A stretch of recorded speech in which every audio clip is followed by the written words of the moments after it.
मीरा का जन्म ऐसे घर में हुआ जहां सपनों को विलासिता माना जाता था। गरीबी थी, तंगी थी, लेकिन उसकी आंखों में हमेशा एक चमक थी, कुछ पाने की चाह। वह पढ़ाई में लगी रही, मगर बार बार असफल होती रही। हर हार उसके दिल पर एक नई चोट छोड़ जाती। तभी उसकी जिंदगी में आया आरव, शांत, दयालु और आश्वस्त करने वाला।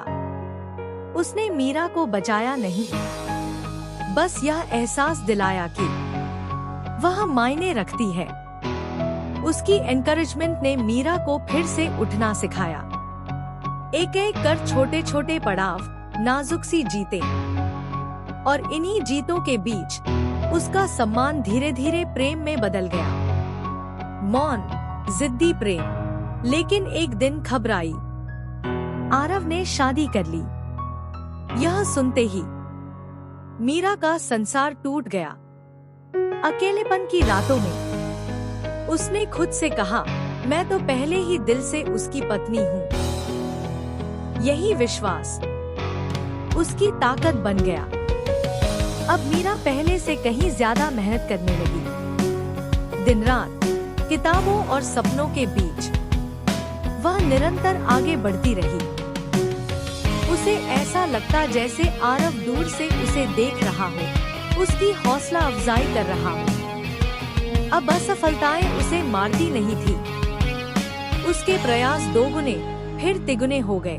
2 साल बाद जैसे उसकी अनकही दुआ सुन ली गई हो, खबर मिली कि आरव का तलाक हो गया।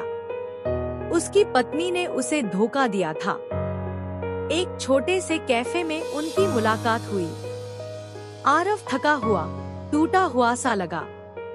मीरा उसके पास बैठी, चुप रही।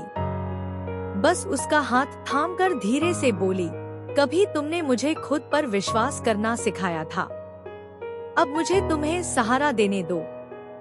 आरव ने ज्यादा कुछ नहीं कहा, लेकिन उसने हाथ भी नहीं छुड़ाया। समय बीता, धीरे धीरे वह फिर मुस्कुराना सीख गया। और एक दिन मीरा ने सच्चाई कह दी कि उसी पर विश्वास ने उसे बचाया था, कि उसके दिल में आरव हमेशा से उसका पति था। और तब आरव ने आखिरकार कहा, तो अब मुझे भी तुम्हारे विश्वास तक पहुंचने दो।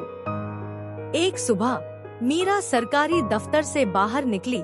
हाथ में पत्र था, आंखों में आंसू। उसने परीक्षा पास कर ली थी।